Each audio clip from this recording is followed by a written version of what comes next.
नमस्कार, ऐसे न्यूज़ में आपका स्वागत है। आज हमारे स्टूडियो में वो महान शख्सियत मौजूद हैं जिनको सुनने के लिए, देखने के लिए हजारों लाखों की तादाद में भीड़ लगती है। शशि भूषण जी। शशि भूषण जी एक ऐसे क्रांतिकारी गायक हैं जिनको सुनने के लिए लाखों लोग पहले से ही मौजूद हो जाते हैं। शशि जी, आप हमारे स्टूडियो में, इसके लिए बहुत बहुत साधुवाद आपका, बहुत बहुत आभार आपका भी, बहुत बहुत हृदय से आभार। अधिकतर आपके प्रोग्रामों में देखने में आता है कि आपका कोई भी मंच होता है उसमें आप ललई सिंह यादव की जरूर बात करते हैं। तो मैं जानना चाहूँगा कि ललई सिंह यादव जो थे वो कौन थे और क्या था उनका इतिहास, उस पर नज़र डालें। देखिए, जिक्र करें अगर ललई सिंह यादव का, क्यों जिक्र करता हूँ मैं, तो मुझे लगता है कि बाबा साहब के जो एक साथी थे और बाबा साहब उन्हें अपना गुरु भी मानते थे, आदर्श भी मानते थे, पेरियार रामास्वामी, उनके शिष्य ललई सिंह यादव थे। और ललई सिंह यादव का जिक्र ना हो तो पेरियार का जिक्र बहुत अधूरा रहता है, और पेरियार का जिक्र अधूरा रहता है तो कहीं ना कहीं बाबा साहब की उस चेतना यात्रा में भी उनका बहुत बड़ा योगदान रहा है। तो उस चेतना यात्रा में भी बहुत अधूरापन रहता है अगर ललई सिंह यादव का नाम न रहे। और ललई सिंह यादव की बात करें तो ललई सिंह यादव का जन्म 1911 में कटारा गांव में, जो रेलवे स्टेशन कानपुर के झीझक के पास पड़ता है, वहाँ एक छोटे से संपन्न यादव परिवार में हुआ। हालांकि उनका परिवार काफ़ी संपन्न था और वहाँ के लोग उन्हें और उनके पिताजी को चौधरी करके संबोधित करते थे, चौधरी ललई सिंह। लेकिन ललई सिंह जी जैसे जैसे बड़े हुए और धीरे धीरे जैसे उन्होंने अपना आगे स्कूली कदम रखा, तो 1928 में उन्होंने उर्दू को लेकर मिडिल पास की और 1929 से 31 तक फॉरेस्ट गार्ड में वो रहे। और उसके बाद ललई सिंह जी की शादी दुलारी देवी के साथ हुई और 1933 में सशस्त्र पुलिस कंपनी में कांस्टेबल पद पर रहे ललई सिंह यादव। और उसके बाद में एक क्षण ऐसा आया कि ललई सिंह यादव जब सेना से रिटायर हुए तो उन्हें टीबी की बीमारी हो गई और वो बिस्तर पर पड़े हुए थे। और जब वो बिस्तर पर थे और दवाई ले रहे थे तो उन्होंने एक सूचना पढ़ी कि बाबा साहब डॉक्टर अम्बेडकर 6 दिसंबर 1956 को नागपुर की जो भूमि है वहाँ बौद्ध धर्म की दीक्षा लेंगे। क्योंकि ललई सिंह यादव बहुत क्रांतिकारी थे, उन्होंने अपने जीवन काल में अपने डिपार्टमेंट में बहुत सारे आंदोलन उन्होंने किए, कई बार उन आंदोलन के कारण जेल भी गए। तो ये आंदोलन करना, अपने हकों के लिए लड़ना, ये उन्होंने बाबा साहब से सीखा। और जब उन्होंने सुना कि बाबा साहब बौद्ध धर्म की दीक्षा ले रहे हैं तो वो बहुत दुखी थे, खाट में पड़े थे, टीबी की बीमारी थी। और जैसा मैंने अभी बताया कि वो कांस्टेबल भी थे सेना में, तो इस कारण उनका इलाज एक अच्छे से अस्पताल में चलता रहा और जिसके कारण वो जल्दी स्वस्थ हो गए। जब ललई सिंह यादव स्वस्थ हो गए तो उन्होंने घोषणा की कि मैं भी बाबा साहब ने जिन भिक्षु से बौद्ध धर्म की दीक्षा ली है मैं दीक्षा लूँगा। और साथियों, ललई सिंह यादव ने भंते चंद्रमणि से बौद्ध धर्म की दीक्षा ली और बौद्ध हो गए। और जिस दिन वो बौद्ध हुए उन्होंने घोषणा की कि आज के बाद मुझे कोई चौधरी नहीं कहेगा, आज के बाद मुझे कोई ललई सिंह यादव नहीं कहेगा, आज के बाद मुझे किसी जाति या धर्म से संबंधित नाम से नहीं पुकारा जाएगा, आज के बाद मैं बौद्ध हूँ। अगर किसी को प्यार से, सम्मान के साथ मेरा नाम लेना है तो ललई सिंह बौद्ध के नाम से मुझे पुकारे। ये ऐसी शख्सियत थी कि जिसने ऐसी घोषणा कर दी। एक बार का जिक्र मैं आपको बताता चलूँ कि महाबोधि महाविहार के लिए दिल्ली के प्रदर्शन एक दिल्ली में किया जा रहा था और उस प्रदर्शन में अकस्मात से ललई सिंह यादव भी थे और मेरे पिताजी भी थे। तो मेरे पिताजी ने ललई सिंह यादव को वो थोड़ा आगे चल रहे थे तो ललई सिंह यादव जी कह के संबोधित किया, कहा यादव जी रुको, मैं भी पीछे आ रहा हूँ। तो सम्मानित साथियों, उन्हें बहुत दुख हुआ, गुस्सा भी आया और उन्होंने गुस्से में एक ऐसा शब्द इस्तेमाल किया कि जिसका जिक्र किया तो जा सकता है लेकिन थोड़ा सा अटपटा लगता है। उन्होंने कहा, क्या आपने मुझे अभी हिजड़ा समझ रखा है? ये यादव तो हिजड़े हैं, क्या आपने अभी तक मुझे हिजड़ा समझ रखा है? मैं बौद्ध हूँ, मुझे बौद्ध कहिए। और मेरे पिताजी ने उनसे गलती मांगते हुए कहा है, बौद्ध जी गलती हो गई, आज के बाद मैं आपको यादव संबोधित नहीं करूँगा, आप बौद्ध हैं, मैं आपको बौद्ध ही संबोधित करूँगा। ऐसे से थे ललई सिंह यादव। एक जिक्र और आपको दिलाता याद चलूँ कि ललई सिंह यादव बड़े उदार व्यक्ति थे, उनके अंदर कितनी मानवता भरी हुई थी। ललित सिंह यादव ने बताया पिताजी को कि एक बार उनके गांव में सूखा पड़ गई, और जब सूखा पड़ गई तो ललित सिंह यादव के एक मित्र थे मंगल सिंह, लेकिन गांव के लोग वाल्मीकि होने के कारण, भंगी होने के कारण उन्हें मंगलिया कहकर बुलाते थे। तो आलम ये हुआ कि सभी के कुएं सूखने लगे और पानी कम था, तो मंगलिया को पानी की परेशानी हुई, और मंगलिया जब यादवों के उन कुएं के पास पहुँचे तो यादवों ने पानी भरने से मना कर दिया। फिर ललित सिंह यादव क्या करते थे कि उनका पानी भी खुद भरते थे और अपने घर रखते थे, और फिर ललित सिंह यादव के घर से मंगलिया अपने घर के लिए पानी ले जाते थे।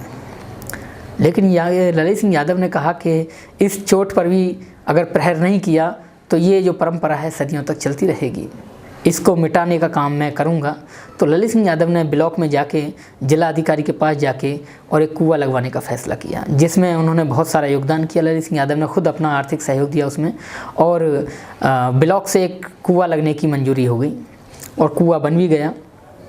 और ये कुआं पर्सनल मंगलिया वाल्मीकि का था।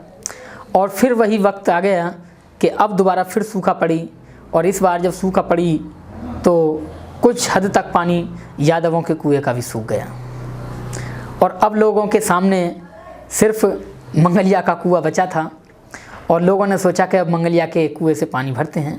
तो ललित सिंह यादव ने कहा कि मंगलिया, अगर कोई भी यादव तेरे पास कुएं पे भरने पानी आया तो उसे पानी भरने देना।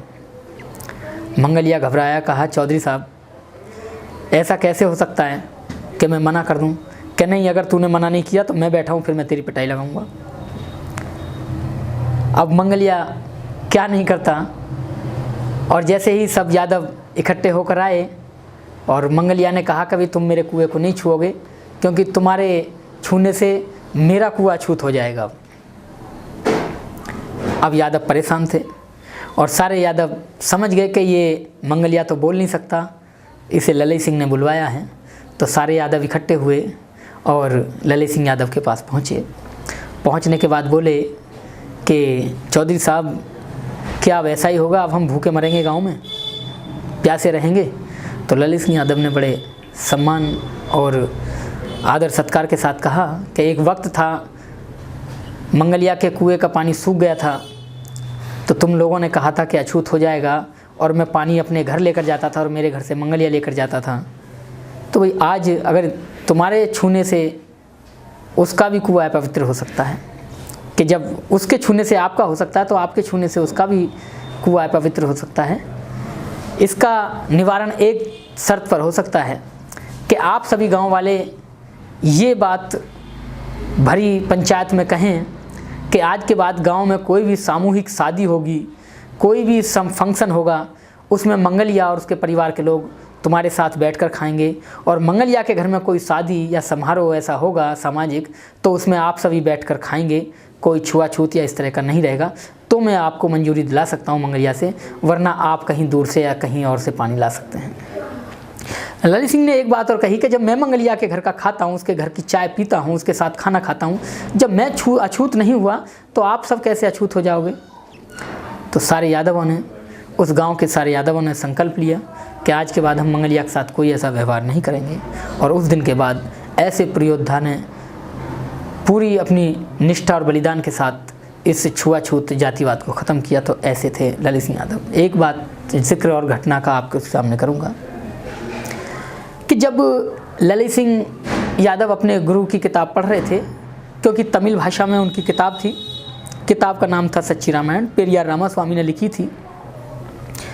और जब ललित सिंह यादव ने उस पुस्तक को पढ़ा तो उन्होंने अपने गुरु यानी रामास्वामी से पूछा कि गुरुजी क्या इसका अनुवाद मैं हिंदी में कर सकता हूँ?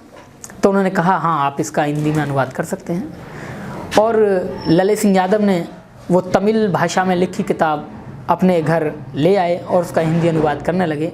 और जब हिंदी अनुवाद हो गया तो ललित सिंह यादव फिर अपने गुरु के पास गए और कहने लगे, गुरु जी क्या मैं इसको हिंदी अनुवादित मैंने कर दिया है, क्या मैं इसको छब्बा के उत्तर भारत में भी प्रचार प्रसार कर सकता हूँ? तो रामास्वामी ने उन्हें आदेश दिया कि आप इसके लिए स्वतंत्र हैं और इसका प्रचार प्रसार कर सकते हैं। लौट कर आने पर ललित सिंह यादव ने लखनऊ में, कानपुर में, यहाँ तक कि दिल्ली में भी कई प्रिंटिंग प्रेस वालों से संपर्क किया और उस किताब को दिया कि भी ये किताब छपनी है।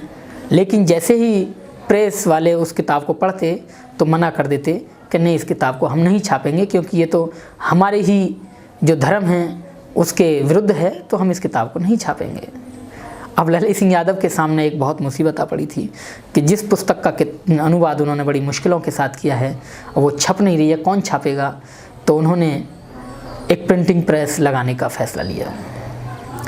अब ललित सिंह यादव घर से निकल पड़े प्रिंटिंग प्रेस लगाने के लिए। प्रिंटिंग प्रेस इतनी महंगी थी कि इतने पैसे उनके पास नहीं थे। तो ललित सिंह यादव ने उस प्रिंटिंग प्रेस को लगाने के लिए अपने खुद की 14 बीघा ज़मीन बेची और उस प्रिंटिंग प्रेस को लगाया और उस पुस्तक को प्रकाशित किया। अब पुस्तक छपकर उनके हाथों में थी, लेकिन जैसे ही पुस्तक मार्केट में आई तो वहाँ के जिला जो जज है उन्होंने उस पुस्तक को रोक लगा दी। अब ललित सिंह यादव हाई कोर्ट इलाहाबाद पहुँचे।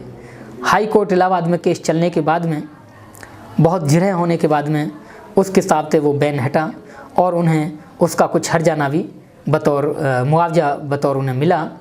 और अब ललित सिंह यादव की वो किताब मार्केट में सभी लोगों को लिए पढ़ने के लिए उपलब्ध थी, जो हिंदू धर्म के लिए एकदम बहुत ज़्यादा प्रहर करती थी। लेकिन ललित सिंह यादव यहाँ तक भी हिम्मत नहीं हारे, उस प्रिंटिंग प्रेस को चलाते रहे। उन्होंने कई काव्य नाटकों की रचना की, सम्मुखबद्ध, अंगुलीमाल, इस तरीके के कई नाटकों का उन्होंने किताबें लिखी, मंचन किया। और जाते जाते ललित सिंह यादव ने उस प्रिंटिंग प्रेस को भारतीय बौद्ध महासभा उत्तर प्रदेश के लोगों को सुपुर्द कर दिया और कहा कि आप, मेरे पास इतना टाइम, वक्त और मेरे पास इतनी ऊर्जा नहीं है कि मैं इस प्रिंटिंग प्रेस को चला सकूं।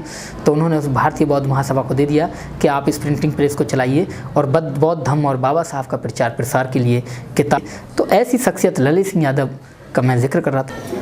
कहते हैं गिरते हैं शहसवारे मैदाने में जंग में, वो क्या खाक गिरेंगे जो घुटनों के बल चलते हैं। तो ऐसे थे ललित सिंह यादव, जिनकी पूरी हिस्ट्री छोटे से एपिसोड में बताई हमारे शशि भूषण जी ने, जो एक क्रांतिकारी गायक हैं और हर एक जगह के अंदर देश विदेशों में उनकी आज गायकी धूम मचा रही है। आप हमारे स्टूडियो में, इसके लिए बहुत बहुत धन्यवाद। बहुत बहुत आभार आपका, सभी दर्शकों का एक बार तहे दिल से बहुत बहुत आभार। अगर आपने अभी तक हमारा चैनल सब्सक्राइब नहीं किया है तो सब्सक्राइब करें और घंटी का बटन बिल्कुल भी दबाना ना भूलें, ताकि सभी लेटेस्ट खबरें पहुंच सकें आप पे सबसे पहले।